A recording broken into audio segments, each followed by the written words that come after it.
Well, cool, man. Thank you guys for calling. I found out about your music on social media, like I'm sure so many people have. Yeah, seems to be the new way, And which is fine. so, yeah, how long have you guys been a band? We've been a band. We started. We're like, check it out. So we were like, right before the pandemic, we were tickling the idea of doing it as a band. Like, all right, like whenever we have time, we'll do it. We'll get some gigs because we were pretty. We come from we have a 7-piece jazz band that plays, trad jazz, early jazz. And that band's called the California Feet Warmers. And that started in 2012. And then I'd say about 6 years ago or something like that, maybe a little more, Charles and I started learning the instruments to this music. We had seen a movie called Chulas Fronteras, and we were like, "Yo, we gotta learn this." So we did. And tell me Patrick, are about you that there? movie. Yeah, yeah, I'm here. I'm Okay, here. sorry. That movie Chulas Fronteras is it was a documentary made by Les Blank, and we saw the movie, and it's about border music in Texas to Mexico, and the name Chulas Fronteras, which means beautiful borders. Really, the Les Blanc captured artists like Lydia Mendoza, Los Alegres de Terán, Los Hermanos Cárdenas, Flaco Jimenez, his dad Santiago Jimenez Sr. and Jr. were in the film. So it had all the right faces, all the right names and all the right sounds of the music that caught our attention. And ever since that movie, we just dug in. I mean, it's this music, like as far as like the Mexican part of it, has been part of my life since before I was even born. Really, my family listens to it till date, and we just slowly took off on it. He started learning the button accordion, and then I went to go buy a bajo sexto down here in LA at this place called Mercadito. And I bought it from this old timer there who rest in peace. He died during COVID, Leonzo, and he sold me one. I went with Charles to go see them play, and we were just like, all right, cool. These guys are the they're the shit. And I asked him, "Do you have a bajo sexto?" And he says, "Yeah, come tomorrow. I'll have it for you." And went the next day. I was like, "How much you want?" He's like, 500. And then I'm like, "All right, I'll bring 500." And then the next day I show up, and he's like, "We'll do a coin toss for 450 or 500. And if you win, you get 450." So I won the coin toss. So I got my first bajo sexto for 450. It was a little beater, but we slowly just started, taking off into the song by song. We were like really like we knew like a few songs between him and I, and little by little we were just learning songs as we went along that people wanted to hear, amongst our friends. And my we would play for my family, little family parties there. We would like that's where we were testing the water. And eventually after the pandemic, our tours got canceled during the pandemic. So we sat everything out through that time, and then when started things started opening back up, we were like, well, we got to do something. And we are like, well, we were already going with this, so let's keep it going. And we kept it pushing, and little by little we were playing out at a restaurant weekly. And at that restaurant, we slowly just whatever the people requested is what we learned. Also throwing in some of the rarity stuff because we are pretty nerdy, and that just goes without saying.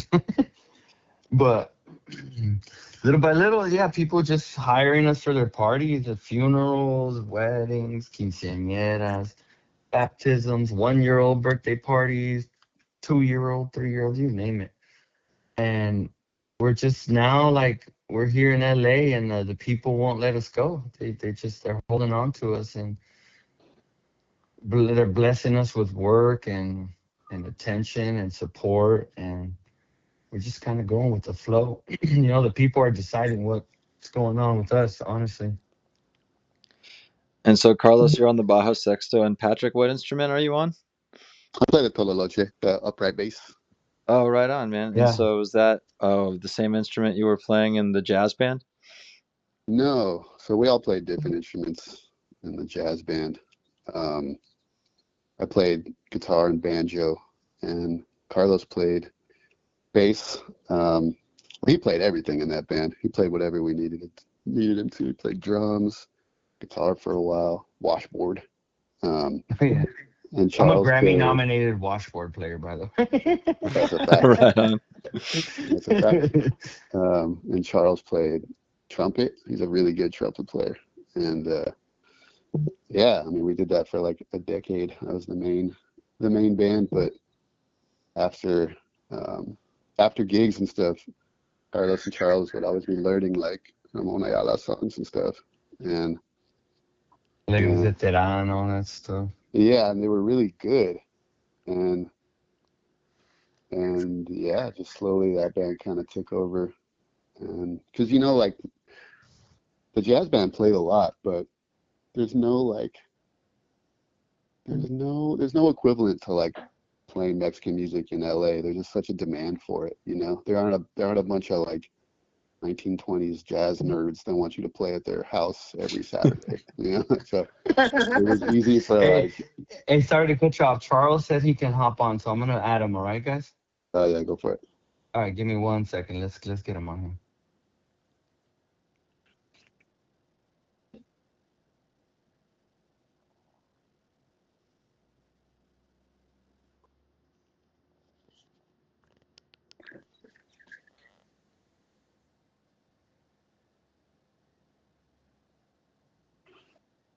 Hello? Hello. All right, Charles is in the building. Let's not talk shit about him anymore. So, Charles, we've talked a little bit about the instruments everyone's playing. You're on the button accordion. Yeah. Hey, how's it going? Yes, sir. The old button diatonic 3-row button accordion. And is that an instrument you learned just for this group, or were you playing it before the group started? I was playing it before the group started, but not seriously. Just kind of just messing around and just playing. Just playing for myself, not playing in any other bands or anything like that. Wow, man. So you guys have this traditional kind of norteño, or would you describe it as norteño music? Yeah, I would. And Yeah, norteño. It would be mostly norteño because the repertoire that we lean on, especially the region we're on, is pretty heavy on the Mexican side. We always pepper in like some of that early Texas stuff, some Santiago, some Flaco, and such as, things like that, but pretty heavily on the classic norteño style. Yeah, we pepper in like some instrumentals and some things like that, but the song repertoire is definitely more would be like the like northern Mexican side, but it's more of a style, I think, because you hear a lot of the same songs on both sides. and so But yeah, out in LA, is there a lot of people playing the type of style that you guys are doing, or is it something that you found kind of a unique situation for you Well, guys? that question is pretty loaded because like a lot of people tell us like, oh, you guys are doing it this way and no one else is. And I think that really comes down to, and this is something I've been thinking about a lot lately. It comes down to we are approaching the songs the way we heard them, like whether they were in the 40s, 50s, or 60s, but particularly the early songs and the early style. And what we don't have is a drummer, and the way we play the song is right around the same tempo that the original songs are. And a lot of the people who play the norteño music out here do those same songs. So it's kind of hard to. It's not a thing to say that we're the only ones here or anywhere to be at that. But a lot of these cats know how to jump into style, but the evolution of music and people kind of goes. It kind of it takes a bunch of people with it. So people are progressively changing the music, but it's the same songs. Hmm. Like they'll play a song faster than we would. Can you guys hear me? Yeah, I can hear you. Yeah, Charles. I lost Charles, so I gotta now call him back. Did you guys hear all that ruffling? Is that for like fucking jogging or what? Sounds like he's in his car. Yeah, what the fuck? That shit's annoying. I can't add him now. Wait, add people. All right, if he fucking gets lost again, then we're gonna lose him. Lose that. Who's a liability at this point. Sorry about that, Andrew. It's okay. We're new to this shit. No worries. Should we wait for him to be added, or?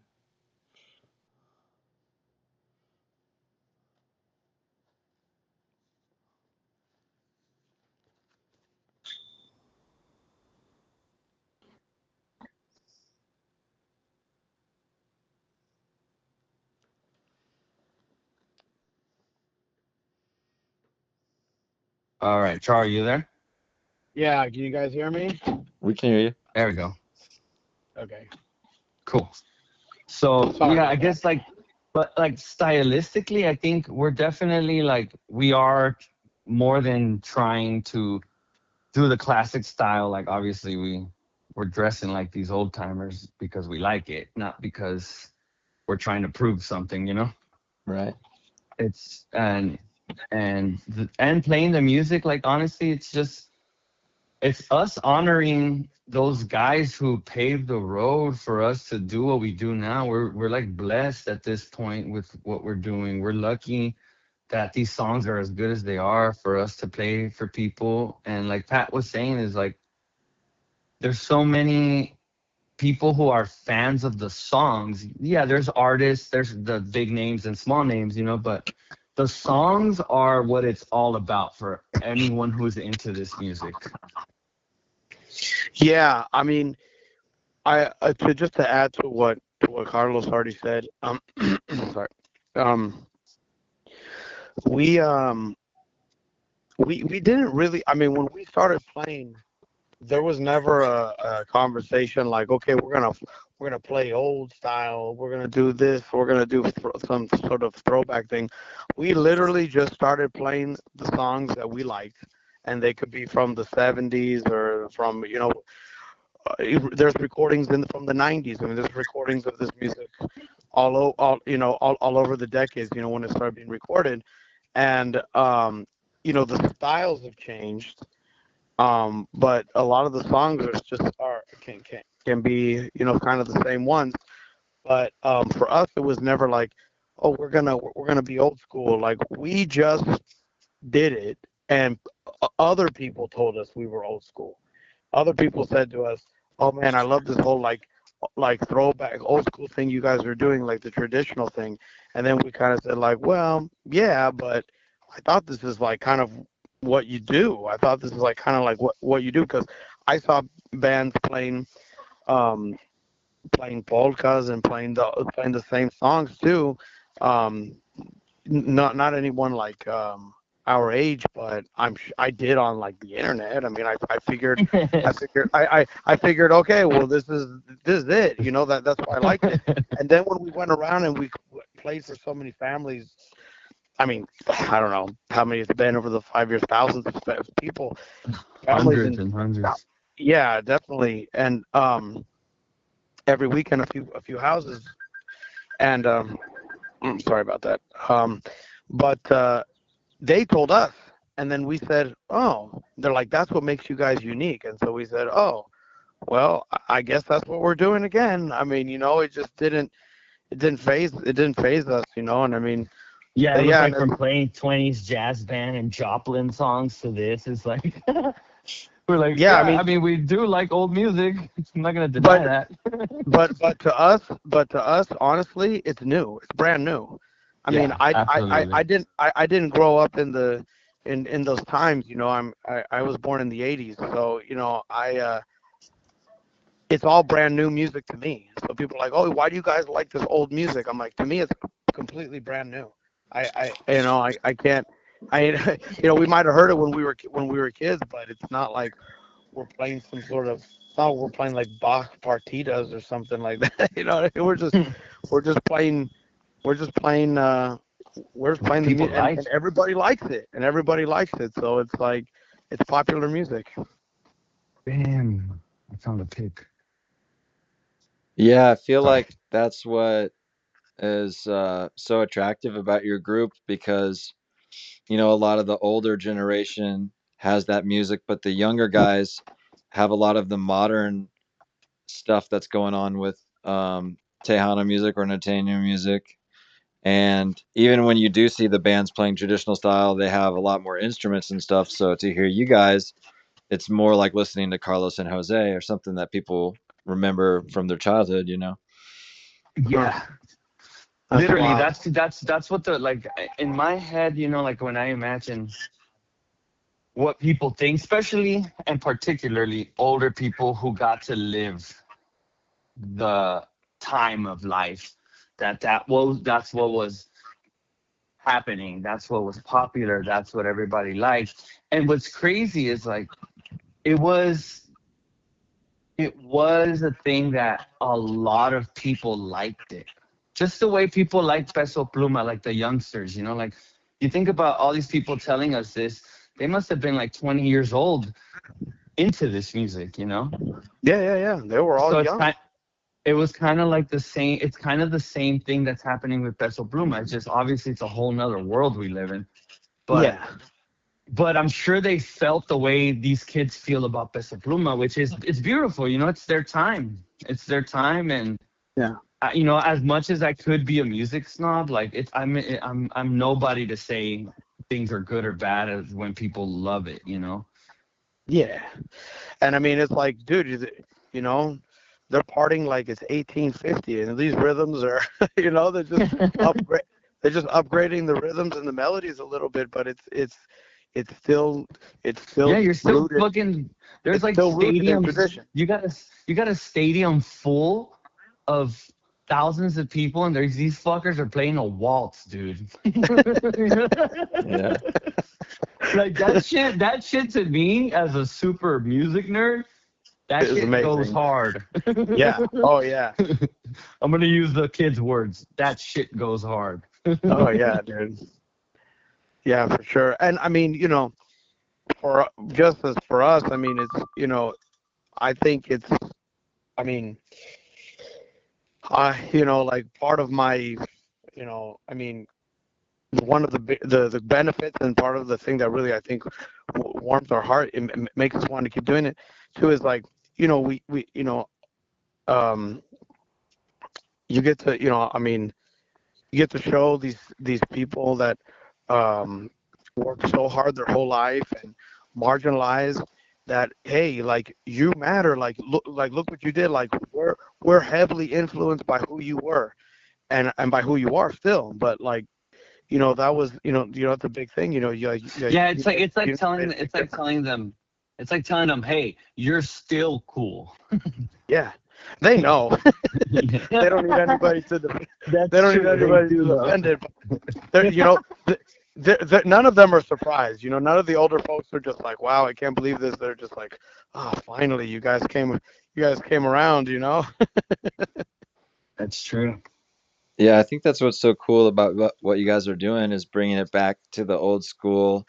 And I guess I saw some videos of you guys playing at some bars around LA. Are you finding that you're breaking into places that don't traditionally have Latin bands or Mexican traditional music? No, honestly, like it happens so naturally, but you definitely got to put yourself in a position where, well, the way I think we see it, and I think I could speak for all three of us, is we need to be, and I say this a lot, we need to be in front of people who definitely like this music.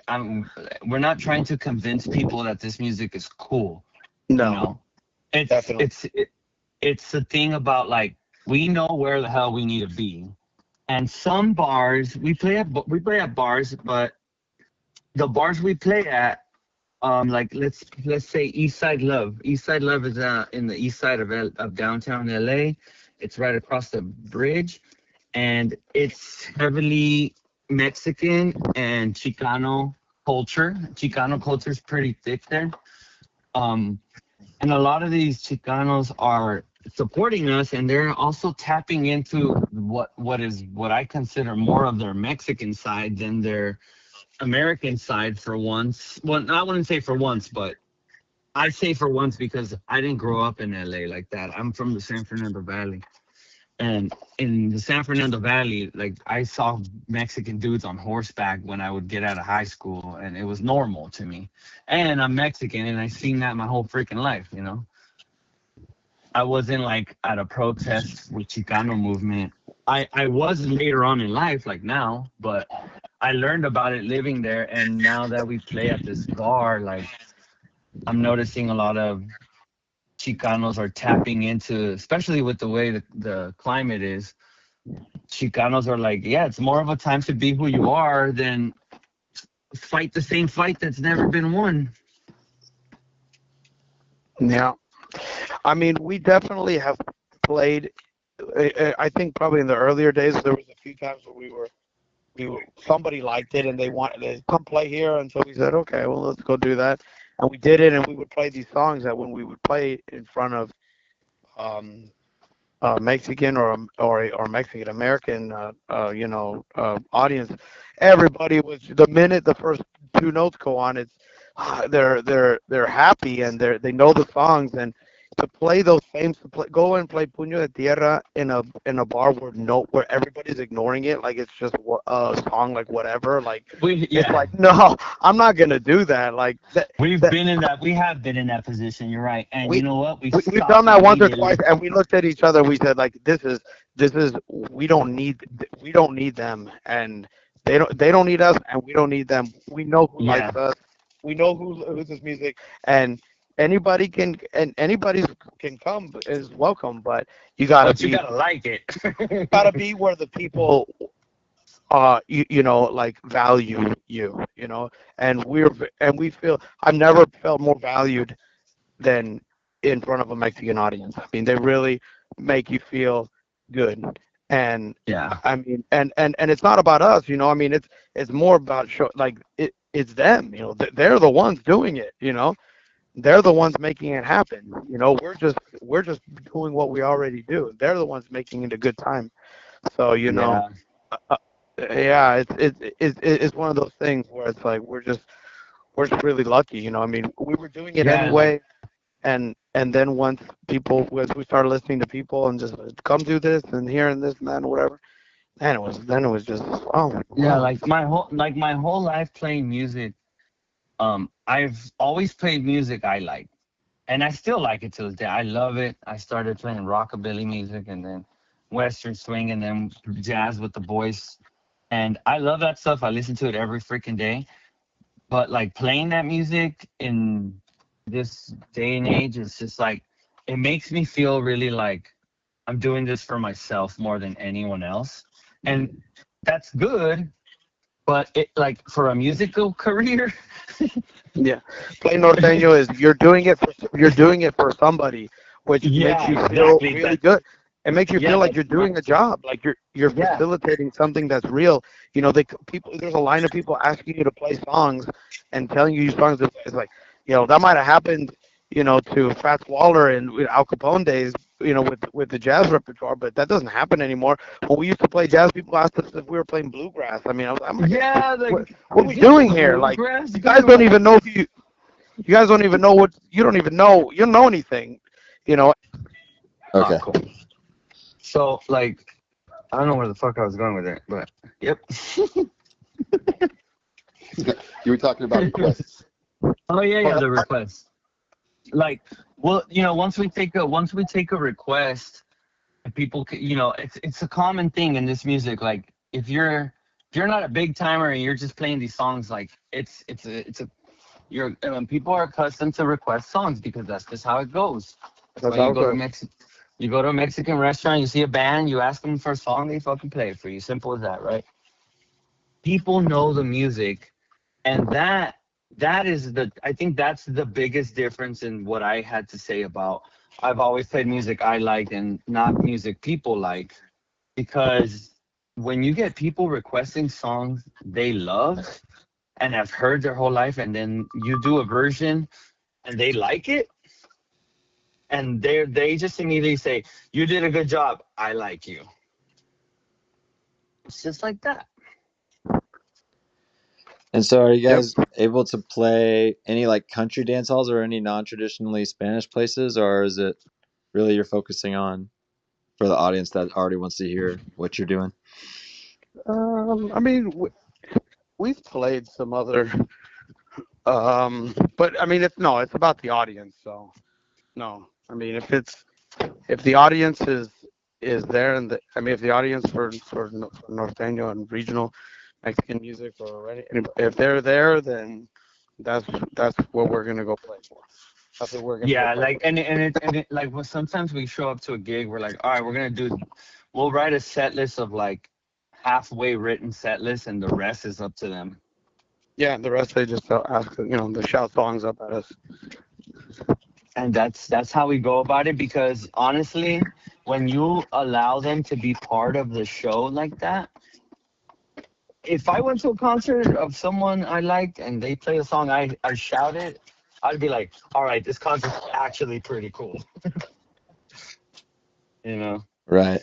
But that's just kind of like like Charles says though, they make it happen. It's like we're just there to squeeze our instruments up and down and see what happens. Yeah, I mean, I don't think we're the main attraction. I think the whole event, the whole environment that's the main attraction. Going and seeing people and dancing with people and people we know people who they're like, oh yeah, I see them, they didn't know each other before and now they're friends and they do stuff, and so it's like, yeah, it's a good community, it's fun, it's a good time. Yeah, it feels like community for sure. That's what it feels like. Even when we're around town, people are like starting to recognize us.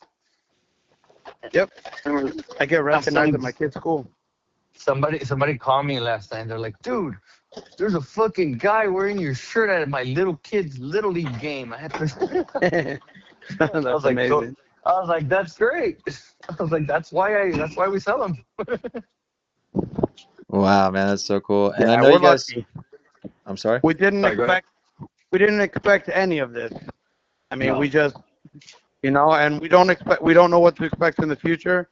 We just we just keep doing what people say is a good idea, and if we're comfortable with it, we're like, yeah, I want to do that too. The thing about us is, we scare away pretty easily. So if it's something that we don't think is going to be fun or anything, we normally, or if we're going to be embarrassed later, we normally won't do it. So it's a good thing. Everything, and that goes for songs too. People ask us if we want to do if we can play a certain song or if we can learn a certain song, and we'll say, yeah, sure, and we take a listen, and I mean, 99.9% of the time, it's yes, of course I'll learn. This is great.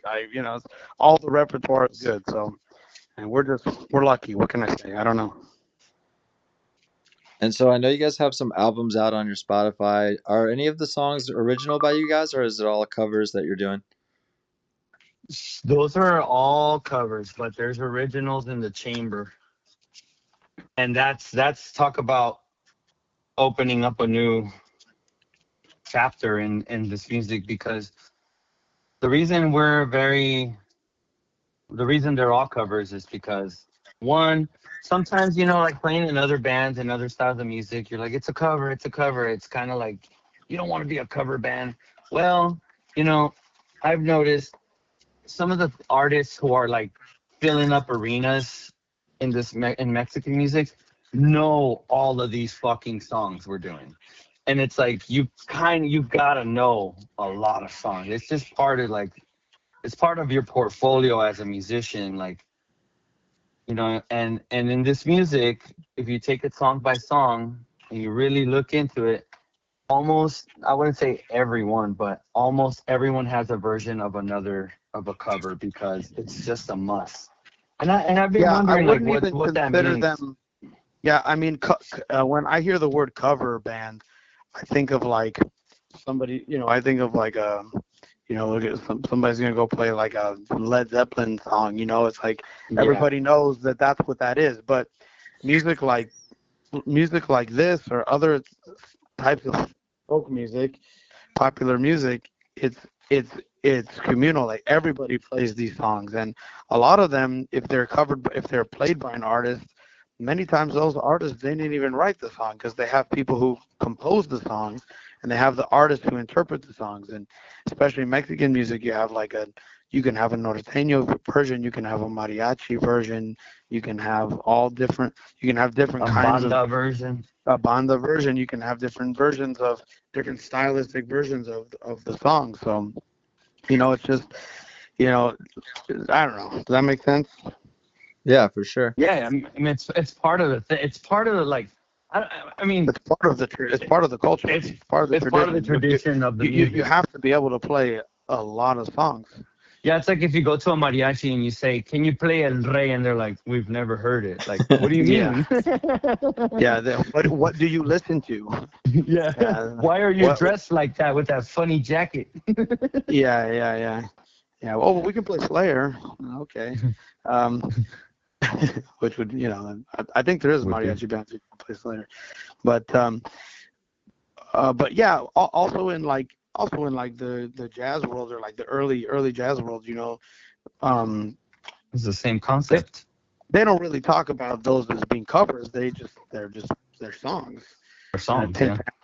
Tin Pan Alley songs that everybody would play, but not necessarily like we're doing Beatles covers tonight. Like those to me are covers. You know what I'm saying? I don't know. I mean, maybe there's a thin line, here. But I don't know. That's so cool, man. Yeah, I guess you guys are getting some good following on social media now and kind of growing through that. Yeah. Yeah, a little bit. Yeah. And it seems pretty organic. I haven't paid anyone for bots. Yeah, a lot of people we've met most people, or there's always a few degrees of separation. I think we've got to meet a lot of people over the years.